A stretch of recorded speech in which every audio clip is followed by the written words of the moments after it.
Hello friends, कैसे हो आप सब लोग। तो आरआरबी के एग्ज़ाम्स हो चुके हैं एंड अपने। तो कट ऑफ के बारे में बताने से पहले मैं अपना सेल्फ गिवन रिव्यू दे देता हूँ कि मेरे कितने अटैम्प्ट्स थे। मैं जस्ट अभी घर आया ही हूँ। मैंने मुंबई से अप्लाई किया था, उसका रीज़न मैं 100 बार बता चुका हूँ, आरबीआई का डीवी। ठीक है, देन अब बात करते हैं अपन कि यहाँ पे सेल्फ गिवन में मैंने कितने अटैम्प्ट किए। मैंने 77 अटैम्प्ट किए हैं, जिसके अंदर मेरे 37 मैथ में हुए हैं, ठीक है, और 40 रीजनिंग में हुए हैं। तो मैं क्लर्क के अंदर तो मैं ऐसे ही करता हूँ कि रीजनिंग मैंने पहले बता चुका, रीजनिंग पहले करता हूँ और मैथ बाद में करता हूँ। पीओ के अंदर मैं मैथ पहले करूँगा और रीजनिंग बाद में करूँगा, ठीक है। इसके ऊपर कल मैं एक वीडियो बना के पूरा बताऊँगा कि पीओ के पेपर को कैसे अटैम्प्ट कर सकते हो आप। तो यहाँ पे अब बात करते हैं क्लर्क में रीजनिंग का, ठीक है। तो रीजनिंग मेरे 13 मिनट और 46 सेकंड के अंदर क्वेश्चन हो गए थे। क्वेश्चन हुए थे 37। तो ब्लड रिलेशन के 3 क्वेश्चन थे, तो वो मैंने क्या किया, उनको दिया छोड़ एक बार के लिए, 37 पे चला गया था, ठीक है। मैंने कहा चलो मैथ देखते हैं। तो मैथ हरदम वही मेरे को पता था मॉडरेट लेवल की आ गई। तो मैंने सबसे पहले एक डीआई खुला था, मेरे को नाम याद नहीं आ रहा, वी पे नाम था और ई पे नाम था, उसका रेशियो था ABCD, ठीक है। वो 4 उसके ऊपर बेस्ड आया था, तो वो मैंने कर लिया था, ठीक है। वो ईजी था, उसका एक लास्ट क्वेश्चन हार्ड था। कुछ ने वो क्वेश्चन छोड़ा भी होगा, कुछ ने कर लिया होगा, ठीक है। तो उसके बाद में फिर डीआई खुला। देखो वैसे मैं कभी डीआई नहीं करता, बट बात ये थी कि यहाँ पे 13 मिनट में हो गया था ना, तो मैंने सोचा था चलो 7 मिनट में दोनों डीआई कर लेते हैं, 20 मिनट में अपना एडवांटेज ही होगा, ठीक है, ये सब चीज़ों का।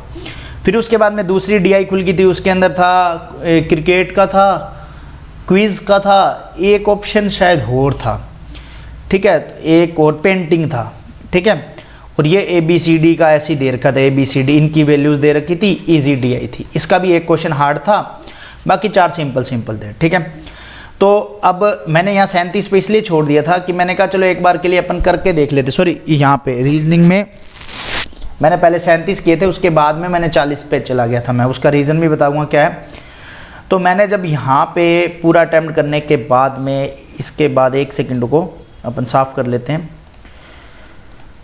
उसके बाद अपन ने क्वेश्चन किया था मैंने, हाँ, सिंप्लीफिकेशन। इन 2 डीआई के बाद में सिंप्लीफिकेशन आए थे मेरे 15 ये 10 वो डीआई के हो गए, ठीक है। उसके बाद में 5 रोंग नंबर आई थी। उसके बाद में आए थे 10 मेरे अर्थमेटिक थे। तो अर्थमेटिक मॉडरेट लेवल का था। मॉडरेट का तो क्या था, जिसके कॉन्सेप्ट क्लियर है उसके लिए इजी था, जिसको नहीं आता तो फिर वो है। ये देखो, ये टाइम टेकिंग होता है, इसकी वजह से पता है क्या होता है, मिसिंग में क्या होता है कि एक डर नहीं रहता, इसमें एक डर रहता है और कोई दिक्कत नहीं है। बस ये जो डर की वजह से यहाँ पे क्वेश्चन नहीं होते हैं, बस यहाँ पे मॉडरेट हो जाता है पेपर, और कोई नहीं था। सेकंड दिन मैंने जितने भी एनालिसिस देखे थे, मतलब कि अड्डा की तरफ से, उसमें यहीं पे 68 से 73 तक बेस्ट, मतलब गुड अटैम्प्ट बता रहे थे। तो अब बात आती है कि क्या क्या क्वेश्चन आए थे, ठीक है। तो वो क्वेश्चन मैं बता देता हूँ कि मेरे जो भी पेपर में थे, मैं क्वेश्चन लिख के लाया हूँ। लिख के लाने का मतलब मेरे दिमाग में लिख के लाया हूँ और वो मैंने छाप दिए हैं क्वेश्चन, ठीक है। तो ये क्वेश्चन है मेरी शिफ्ट के क्वेश्चन, जो भी आएगा भाई वो देख लेना। इसका आंसर 5000 है। मेरे को कुछ आंसर अभी याद है, कुछ नहीं है, पूरे डिट्टो सेम क्वेश्चन है। इसका था 88 + 8 96 था, ठीक है। इसका था 18 ईयर्स, ठीक है। और इसका था शायद, यार इसका भी याद नहीं आ रहा, मैं जल्दी में बोल रहा हूँ। इसका था 3/7 और ये वाला एक क्वेश्चन था। तो देखो मैं 6 क्वेश्चन तो लिख लाया, 30 क्वेश्चन तो वो वैसे ही थे, 6 ये 36। एक क्वेश्चन और बता देता हूँ, मेरे को याद आ रहे हैं क्वेश्चन, जैसे 8 बॉयज़ 5 गर्ल्स और 3, मतलब कि कोई ले लो, ऐसी कोई बच्चे ही ले लो, ठीक है। इनकी टोटल इनकम थी 8998, ऐसे ही एग्जाम्पल बता रहा हूँ। तो उन्होंने पूछा था 2 बॉयज़ + 3 गर्ल्स की इनकम, टोटल इनकम बताओ। एक क्वेश्चन ये था। टोटल ये 7 क्वेश्चन हो गए। बाकी मेरे को यार सच बता रहा हूँ, क्वेश्चन और इजी थे, और वो वाले इजी क्वेश्चन तो मैं भूल गया, याद ही नहीं रह रहे मेरे को कि और क्वेश्चन कौन कौन से थे, ठीक है। तो आपको भी जिसको भी पता हो तो वो बताना ज़रूर कॉमेंट सेक्शन में। और मेरी जो शिफ्ट थी वो थी 13 को, सेकेंड शिफ्ट थी, ठीक है। ये भी बता देता हूँ, ये कहीं ये बताया ही ना हो कहीं पे। तो 13 को सेकंड शिफ्ट थी, तो उसके अंदर ये सारे क्वेश्चन आपको मिलेंगे, जिन्होंने दिए हैं वो आप देख लेना, और जिनको पता हो कुछ एक्स्ट्रा क्वेश्चन तो वो कमेंट कर देना, ताकि एक क्वेश्चन बन जाए, ठीक है। तो ये क्वेश्चन आए थे, और ये 2 पजल आई थी। समथिंग ऐसा सेम था जो मैंने नीचे लिखा है, समथिंग ऐसा ही था। तो ऑलमोस्ट यही थी मेरे को, यदि मैं भूल ना गया हूँ तो। और ये वाला एकदम एग्जैक्ट था 100%। ठीक है, तो अब अपन बात करते हैं एक्सपेक्टेड कट ऑफ की। उससे पहले एक चीज़ और बता देता हूँ कि सपनों की आज़ादी की सेल का ऑफर चल रहा है टेक्स्ट बुक पे। जो पास पहले 499 में मिलता था, अब वो 299 का भी नहीं मिल रहा, अब 269 का मिल रहा है। ठीक है, सबसे लोवेस्ट प्राइस पे मिल रहा है टेक्स्ट बुक। यदि किसी को परचेज करना हो तो आप मेरा कोड यूज़ कर सकते हो GKB। ठीक है, तो ये सेल है 14 और 15 अगस्त तक के लिए। मैं नीचे डिस्क्रिप्शन में लिंक दे दूंगा, जिसको भी परचेज करना हो परचेज कर लेना, ये कोड लगा लेना, आपको ऑफ मिल जाएगा और 269 में मिलेगा। ठीक है, अब एक्सपेक्टेड कट ऑफ की बात करते हैं। देखो, एक्सपेक्टेड कट ऑफ मैंने आज तक कभी भी बात नहीं करी है, क्योंकि ये चीज़ IBPS ही प्रिडिक्शन करता है। इस पर यदि कोई वीडियो बना रहा है तो मैं एक चीज़ बता रहा हूँ, जिसने पेपर नहीं दिया वो क्या एक्सपेक्ट कर सकता है, आप खुद सोचो। वो अपनी जगह पे बैठा ही नहीं है, उसको पता ही नहीं है पेपर का लेवल क्या है, वो यहाँ पे आके बोल दे 72 से 75 जाएगी।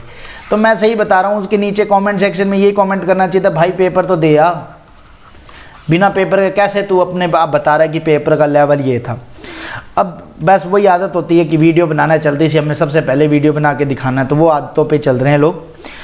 तो यहाँ पे देखो, मैं एक चीज़ एक्सपेक्टेड का बताता हूँ। एक्सपेक्टेड कट ऑफ जो है ना, सिर्फ 2 नंबर का वेरिएशन आएगा, ठीक है, या फिर 0 नंबर का वेरिएशन आएगा लास्ट ईयर के कट ऑफ से, बस। और थोड़ा सा फ़र्क जो होगा 0 नंबर का वेरिएशन में, मैं ऐसे बता सकता हूँ कि जहाँ पे सीट्स कम थी, यदि इस बार ज़्यादा है वहाँ पे सीट, ठीक है, तो वहाँ पे थोड़ा सा 2 नंबर 3 नंबर कम कट ऑफ जा सकता है, बाकी सेम कट ऑफ रहेगा। उसका रीज़न बता देता हूँ, क्योंकि फर्स्ट डे और सेकंड और ये थर्ड जितने भी दिन हुए ना, इसका फर्स्ट शिफ्ट इजी आया है।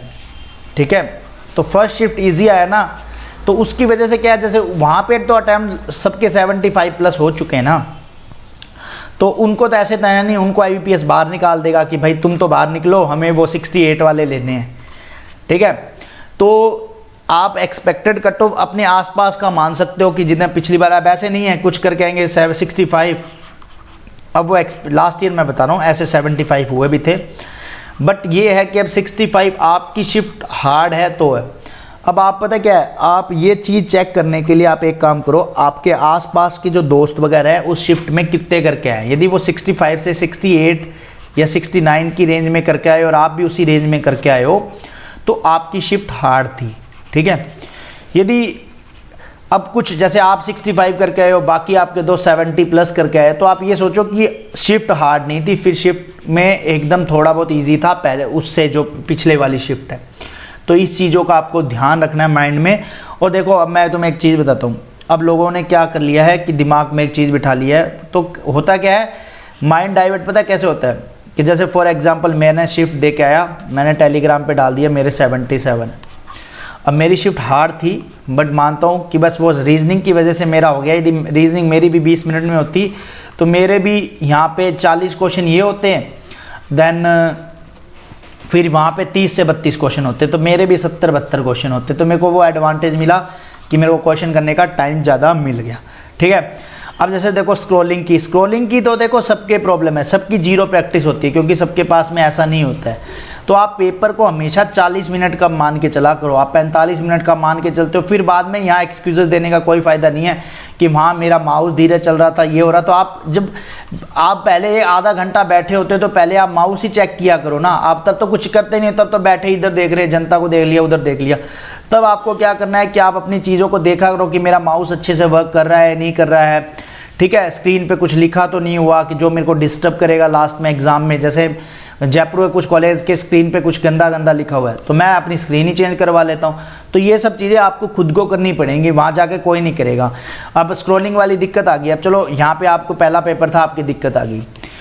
अब RRB PO है सामने आपके, और RRB PO का मेंस भी पहले होने वाला है, मैंने सुना है।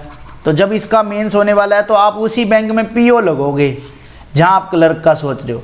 तो आप ये मत सोचो कि यार ये मेरा पेपर खराब हो गया तो अभी मैं क्या करूं। आगे जो पेपर है वो RRB PO का पेपर है, उसी बैंक में आप PO बन सकते हो। ऑफिसर लेवल का इससे इजी पेपर कहीं पे भी नहीं देखने का मिलेगा।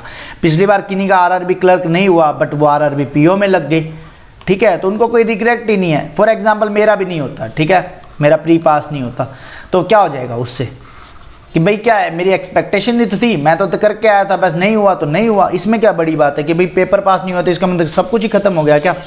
आप ये चीज़ मत सोचा करो। अब आरआरबी पीओ का सोचो कि आपने जो जो गलतियां करी थी वहाँ पे पेपर के अंदर, कि आपने कभी कोई पजल में रह रहे हो, या फिर आपका अर्थमेटिक में वो क्वेश्चन जो आप अर्थमेटिक जिसके आप बना के आते थे वो आ रहे हैं नहीं आ रहे हैं, तो वो सारी चीज़ें आपने क्वाड्रेटिक अभी तक देखो, इस बार क्वाड्रेटिक देखने को नहीं मिला था, तो अब पीओ के अंदर तो इसका रोल होता ही है। ठीक है, पीओ में ये मिलेंगे 5 नंबर के।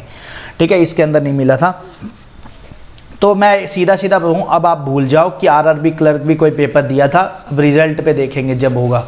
ठीक है, बाकी चीज़ें जो है पीओ पे फोकस करके एकदम अच्छे से। अब जैसे देखो, पता है क्या होता है, अपन को दुख पता है कब होता है, अपन जब कंपैरिजन कर लेते हैं। फॉर एग्जांपल, मैं इतने करके आया, एग्जांपल ले रहा हूँ, कोई बंदा है वो 75 करके आया, आप 65 करके आए हो, आप दुख में बैठ जाओगे यार उसके 75 हो गए। भाई उसकी वहाँ पे मेहनत भी तो देखो ना, जो है उसने वो कर दिया, उससे उस टाइम पे हो गया। चाहे आप सब इक्वल मेहनत करते हैं कि 100% सब ने लगाया होगा, ठीक है, बट उस दिन उसका जिसका लक हुआ और उसके जो दिमाग में उसने जो प्रैक्टिस करी थी वो आपसे ज़्यादा होगी उस दिन की। ठीक है, तभी उसके अटैम्प्ट ज़्यादा है।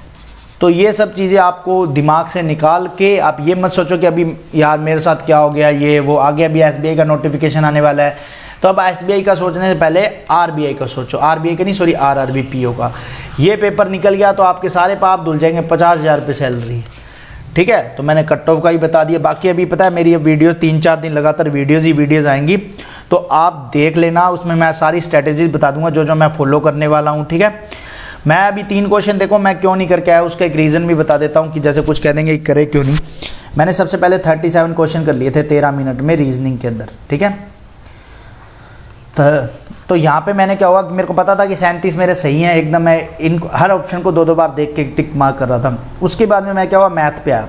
मैथ में मैंने सबसे पहले किए थे 2 DI, फिर सिंप्लीफिकेशन, तो मेरे क्वेश्चन कितने हो गए थे यहाँ पे 15, 20, 25। ठीक है, उसके बाद में मैं क्या हुआ, अर्थमेटिक उठाने ही लगा, तो मैंने कहा पहले मैं देखता हूँ कौन कौन से कर सकता हूँ। तो मैंने अर्थमेटिक जो मेरे को आते थे 5, मैं 30 पे पहुँच गया। ठीक है, फिर मैंने रोंग नंबर सीरीज़ करी। ठीक है, 34 से पहुंचा, फिर 35। अब मेरे को एक गलत लग रही है, पता नहीं है वो उसका क्या है रीज़न, मेरे को याद नहीं आ रहा। मेरे को पूरी क्वेश्चन याद आए तो मेरे को पता लग जाएगी गलत है कि सही है, बट मेरे को एक पे मेरा डाउट है। ठीक है, क्योंकि मैं जल्दबाजी में उसको पढ़ना ही गलत भूल गया, 33, 34। उसके बाद मैंने जो क्वेश्चन में नीचे लिखा हुआ मैंने 33, 32 लिख लिया था जब मैं उसको बना रहा था। तो मेरे यहाँ पे मेरे को थोड़ा सा डाउट है, और कोई बात नहीं, यदि वो डाउट, यदि मेरे कहते ना आंखों में ऐसे डाउट बैठा हो, यदि वो क्या पता मैंने सही भी लिखा हो सकता है। तो उसके बाद में क्या हुआ, मेरे को पता लगा कि अब मेरे पास 3 मिनट बचे हैं, अब मेरे को कुछ नहीं आता। तो मैंने क्या हुआ कि रीजनिंग पे गया वापस से, 3 मिनट में वो ब्लड रिलेशन बना के वो 40 क्वेश्चन कर दिए। तो आप ये नहीं होना चाहिए अब रीजनिंग पे आप लगे पड़े हो, रीजनिंग तो सबका स्ट्रॉन्ग है, मेन चीज़ थी मैथ की। अब यहाँ पे पीओ के पेपर में भी आएगा, सब रीजनिंग पे चले जाएंगे पर मैथ को फिर वापस भूल जाएंगे। तो अब आपको मैथ पे फोकस करना है। अब मैं आपको कुछ चीज़ें बताता हूँ, ठीक है, वो चीज़ें आप सुन लो। अब क्या, मैं सारी वीडियो बना दूंगा जो जो भी आपकी डिमांड होती है ना, कि कल मैं देखो एक आरआरबी पीओ पे वीडियो बना दूंगा। ठीक है, आरआरबी पीओ का पेपर कैसे अटैम्प्ट करना है, मैं आज आया हूँ जस्ट, कल से लाइब्रेरी जाऊँगा तो कल से मैं आपको ये सारा रूटीन में बना दूंगा। ठीक है, आरआरबी पीओ को कैसे अटैम्प्ट करना है। दूसरी चीज़, आईपीएस पीओ की स्ट्रेटजी क्या होनी चाहिए। उसके बाद में मेंस का क्या पढ़ना है। मेंस की देखो, मेंस की वीडियो मैं सीधा सीधा बताता हूँ, 23 या 24 अगस्त को आएगी। उससे पहले मैं इसलिए नहीं पोस्ट करना चाहता, मैं किसी को डाइवर्ट नहीं करना चाहता माइंड को। ठीक है, आप मेरी फॉलो करो, आपके मार्क्स नहीं आए तो आप मेरे को बोलना कि यार हमारे मार्क्स नहीं आए। ठीक है, एक बार आप मेरे को बस फॉलो करके देखना मेरी स्ट्रैटेजी को, आपको फ़ायदा होगा। और एक ब्लॉग वाला पेज है अपना, उस पर कल या आज ब्लॉग आ सकता है। ठीक है, जिसमें मैं एग्ज़ाम देने के लिए मुंबई गया था, तो वो सारी एक इंटरेस्टिंग ऐसे हो जाएगा, आपका माइंड फ्रेश हो जाएगा उसमें, तो आप वो देख सकते हो। मैं नीचे उसका डिस्क्रिप्शन में लिंक दे दूंगा, ब्लॉग वाला चैनल, वो सब्सक्राइब कर लेना यदि नहीं किया है तो। ठीक है, तो ये सारी वीडियोज़ अब लाइनअप है, मैं लाइनअप में वीडियोज़ बना दूंगा। ठीक है, एक ही दिन बैठ के बना दूंगा, या तो आज ही बना लूँगा तो फिर सारी 3-3 दिन में अपलोड कर दूंगा, लाइक ऐसे। ठीक है, तो आरआरबी के लिए कल मैं आपको एक अच्छी स्ट्रैटेजी बता दूंगा कि आप कैसे पेपर को अटैम्प्ट करो। लास्ट ईयर मेरे 72 मार्क्स थे। ठीक है, प्रीलिम्स के अंदर 72 थे, इसमें क्या कहते हैं 80 में से आरआरबी पीओ के अंदर। देखो, होना नहीं होना बात की बात है, अपना एफर्ट लगाते रहो बस। और आईबीपीएस पीओ के अंदर मैं बता दूंगा इतने नंबर थे मेरे। ठीक है। तो इसकी भी स्ट्रैटेजी मैं आपको पूरी बता दूंगा, ठीक है। SBI PO के अंदर मेरे नंबर थे, इतने नंबर थे, ठीक है। प्रीलिम्स के अंदर बता रहा हूँ, मेंस के अंदर 127.7। तो ये सब चीज़ें मैं सारी की सारी आपको स्ट्रैटेजी सारी बताता रहूँगा लाइन अप में, ठीक है।